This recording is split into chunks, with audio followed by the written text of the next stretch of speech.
Abigail Chun onto the stage with her speech, Life is a Race. Life is a Race, Abigail Chun.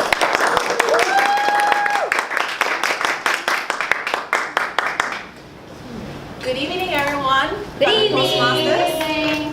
Guests. So, my title for today is Life is a Race. So, I will be narrating something that I would be very passionate about. I am very passionate about.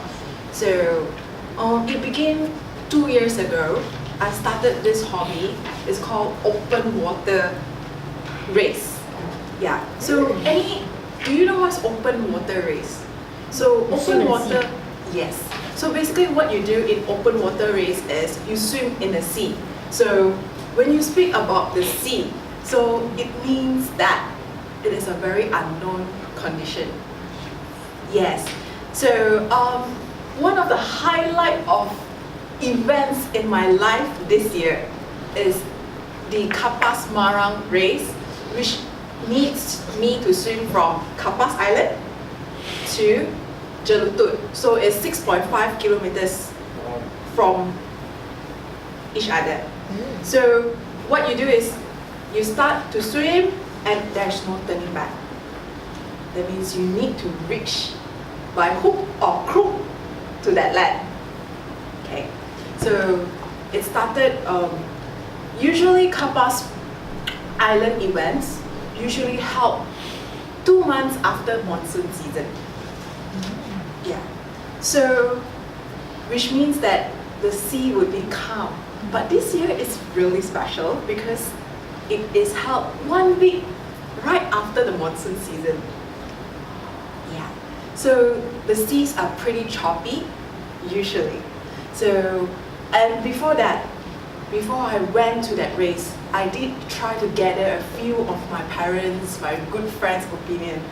All of them discouraged me. They said, sea, very dangerous one. You will die and never come back.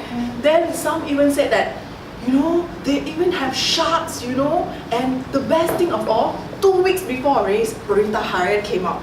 Bull shark caught in Kapas Island, near Kapas Island shore. So I was, with all the fears, with all the excitement and also anxiousness, it's something that I really wanted to do. At the same time, I was really afraid. Yeah, it is something that I really want to venture into. So it's crazy because some of my friends even pulled out because of the bull shark event. Yeah. So I asked a few of my friends. My mom literally discouraged me. Said you will definitely, you will lose your life there, and and you are wasting my time to grow you as a daughter. That kind of thing. Yeah. So my mom is very fearful. Yeah. But my dad on the other side, he's the total opposite of my mom. So he and my mom is a perfect character together. So my dad was like, I was a bit fearful, and I approached my dad. And this is what my dad said to me. Abby, if you ever got bitten by a shark, you're the luckiest person in the world. So I was like, Daddy, that's very encouraging.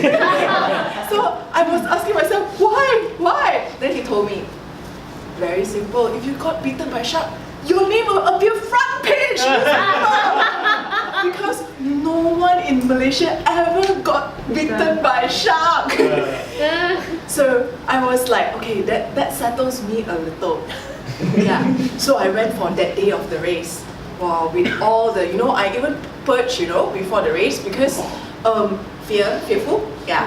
It is my first race. So when I went there with all my swimsuit, then they ring the,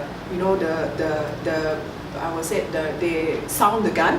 So we run into the sea, and very excited. At the same time, wow, the water is no joke. In a pool, in normal conditions, you can swim, take your own sweet time. You can breathe perfect style, this parallel. But in the sea, there's no such thing as perfect style. You breathe at that, the water will slap you. And every time you gasp for air, you drink water. Yeah. So my first few 100 meters, I was adjusting to get with the sea. It's salty, it's different from pool, it's different from a training environment, it's really salty, and the worst of all, the wave that day was not normal, it's choppy, yeah. So I have to find the right timing to breathe in order to not fight against the current and also to breathe. The simple thing is to breathe. And this is something really, yeah, but I overcome it, when in the middle of the race. So that's one of the obstacle I faced in the race. And thirdly, when I was swimming halfway, then, in your mind, all sorts of negative things keep popping into your mind. Yeah, like people say you're gonna die. Because, in the sea, you never know what you meet. It might be jellyfish, it might be shark, then, you might think, oh, shucks, and the water is cold, and, they're so far in front of you, and you can see your destination is like a dot, when you started, it's like a dot. You can hardly see, you need to frequently get up and sight. One thing in open water, very important is sighting. Know where you're going. You have to sight very frequent. Some people, they will swim, and they end up nowhere. Then they end up wrong destination.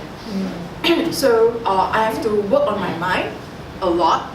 So at last, when I was 1 kilometer approached the finish line, I was struggling a lot because at the last 1 kilometer, the waves is crazy, no joke. And the thing about it is, I have already used up all my energy. I have no more left. But with the mind saying that I can do it, I shall finish.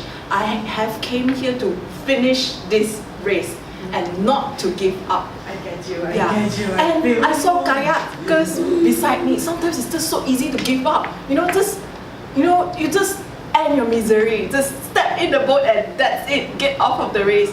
But I pushed myself, and the last 1 kilometer, sometimes in life it's just like life is just like that race. Sometimes in life, right, when you're almost getting your breakthrough or you're almost achieving your goal, that it is when it is the hardest. So I would like to end my speech saying that life is really like a race. It's a very interesting race. So in order to do that, first you have to get out of your comfort zone no matter what. And that I shall conclude my speech. Thank you.